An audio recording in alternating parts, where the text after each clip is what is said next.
is Twilight buys a toaster, and it's actually really funny. Ready?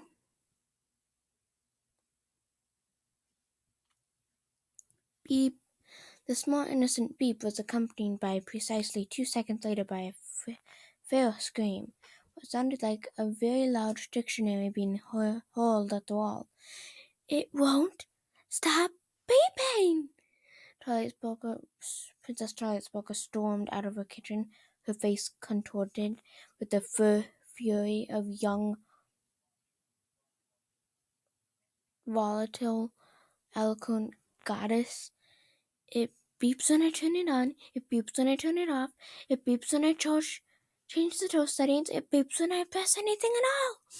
It beeps when I push the toast down, it beeps when the toast comes back up, it even beeps for no celestial dang reason at all." Beep. Another large volume of the Encyclopedia of Angry Phrases, version 17, etc. 3 was hurled against a nearby wall, leaving a noticeable indentation on the wood. Rainbow shrank away from the enraged purple pony princess, still clutching the flyer she had spotted on the way here that announced the release of the next Daring Do book, Daring Do in the Haunted Library. All she wanted to do was check out a book, not be subjected into a situation that belonged in a book that said not in reality. Twilight, do you have a Daring Do book? You do have that Daring Do book, right? Twilight rolled around and just cringed as a furious gaze drilled its way into her very deep. "Do you know how many stores I went in to find a toaster that fit my bread? 10 of these stores. This was the only freaking toaster model in the eternity of Ponyware that could possibly fit my bread into. There weren't even any box models. There were only a single toaster, the last survivor of Dead Race, a toaster that you can actually fit and toast into."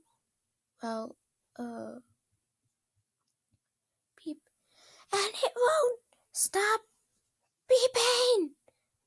A nearby seagull spontaneously burst into flames, and 2 frogs by a pond were turned into oranges. "Oh no, not again," thought one on the left. The one on the right realized it was now more tasty than it had been a few seconds ago. Rainbow Dash's ears pinned back, and she wondered if she could come back tomorrow to get the book. Unfortunately, she was no longer sure if the door was still connected to the outside, or some unknown realm ruled by a demonic force.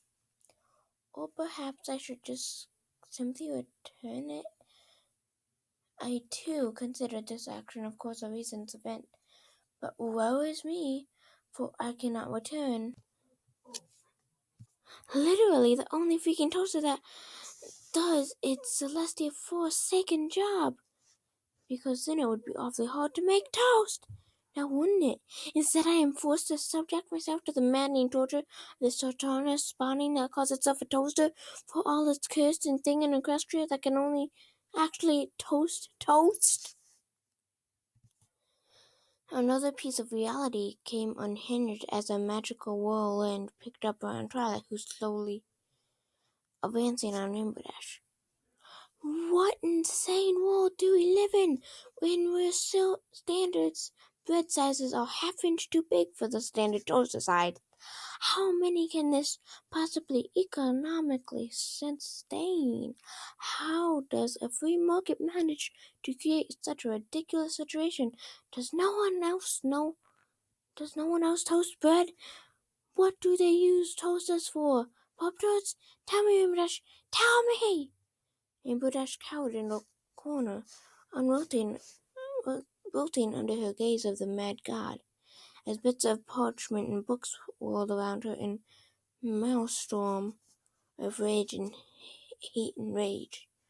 Her wrath was so great that her soul reached out across the infinite divide, the unknown, unknowable nothing between dimensions that simply wasn't, and called out to be the god of blood and age, in the astral plane of Underman the feared, looked up in a voice ring through the walls and the storm rooms. It didn't seem to intimate from the god itself, but it sounded echoed everywhere. Every timbre of his voice rang solid. Who has awoken me from my eternal slumber? A meek servant has purpose so meaningless, aloof from it that his form was nothing more than a shadow cast. It spoke up. Princess Twilight did, your unholiness. Enderman the feared frowned. The entire plane of suffering seemed to glow slightly darker. Where does this twilight sparkle hail from? The servant gulped. She's a pretty purple pony princess in the land of Equestria, a world filled of friendship and rainbows. What? Meanwhile, Trice Booker was blissfully unaware of the external crisis she had just caused. Don't you understand, Amy Dash? My life is meaningless. Nothing makes sense anymore. We don't make toasters that you can toast bread in. Reality shall tear itself apart, as under the gods of chaos. Recite the laughter of darkness and consume the light, until the last beacon of hope is extinguished, and all that's left is a barren plain of misery and death. Beep! In blind rage,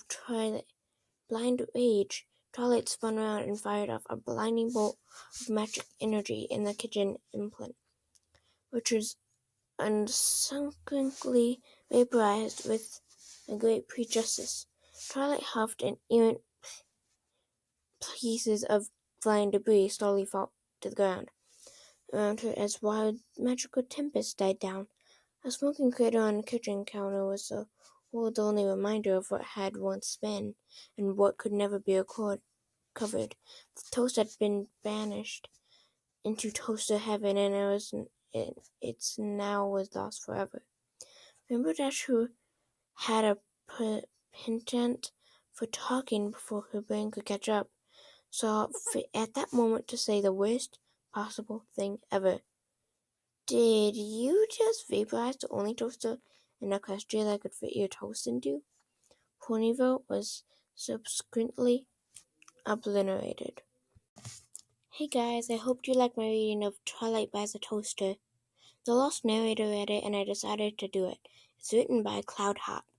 I found it on YouTube, but it's on Fanfiction. If you want me to start putting links in the description, just comment. Thanks. Bye.